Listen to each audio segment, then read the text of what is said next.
2024 সালের নভেম্বরে দ্বিতীয়বারের মতো যুক্তরাষ্ট্রের প্রেসিডেন্ট হিসেবে নির্বাচিত হওয়ার পর থেকেই গাজায় যুদ্ধ থামাতে ব্যাপক কূটনীতিক তৎপরতা শুরু করেন ট্রাম্প। পরে চলতি বছরের 19 জানুয়ারি হামাস ও ইসরায়েলের মধ্যে একটি যুদ্ধবিরতি কার্যকর হলে 38 ইসরায়েলি জিম্মিকে মুক্তি দেয় হামাস, বিনিময়ে প্রায় 2000 ফিলিস্তিনিকে মুক্তি দেয় ইসরায়েল। তবে যুদ্ধবিরতির দ্বিতীয় ধাপ নিয়ে হামাসের সঙ্গে সমঝোতা না হওয়ায় ইসরায়েল আবারও গাজায় তীব্র হামলা শুরু করে।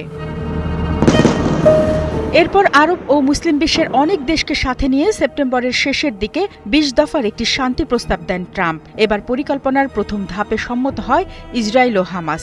তারই ধারাবাহিকতায় 10ই অক্টোবর গাজায় প্রথম ধাপের যুদ্ধবিরতি শুরু হয়। শর্ত অনুযায়ী হামাস জীবিত 20 জিম্মিকে ফেরত দেয় এবং একজন বাদে মৃত 27 বন্দীর মরদেহ ইসরায়েলের কাছে হস্তান্তর করে।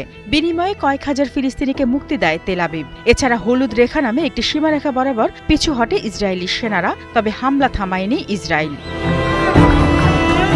ইসরায়েলের বিরুদ্ধে যুদ্ধবিরতি লঙ্ঘনের এমন অভিযোগের মধ্যেই দেশটির সেনাপ্রধান জানান, হলুদ রেখা নামে সীমারেখাটি এখন গাজার নতুন সীমান্ত হিসেবে কাজ করবে। ফলে যুদ্ধবিরতি কার্যকর থাকলেও বাস্তবিক অর্থে গাজা এখন দুই ভাগে বিভক্ত।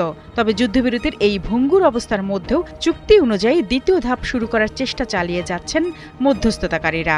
হামাস বলছে যুদ্ধবিরতির দ্বিতীয় পর্যায় শুরুর জন্য আলোচনায় তারা প্রস্তুত, কিন্তু নেতানিয়াহু বলছেন দ্বিতীয় পর্যায়ের লক্ষ্য অর্জন করা চ্যালেঞ্জিং হবে।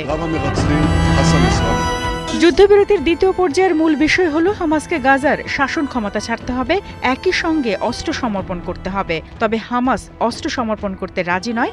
এছাড়া অন্তর্বর্তী সরকারে শুধুই ফিলিস্তিনিদের চায় হামাস। অন্যদিকে ইসরায়েল বলছে হামাস অস্ত্র সমর্পণের পরই গাজা থেকে সেনা প্রত্যাহার হবে।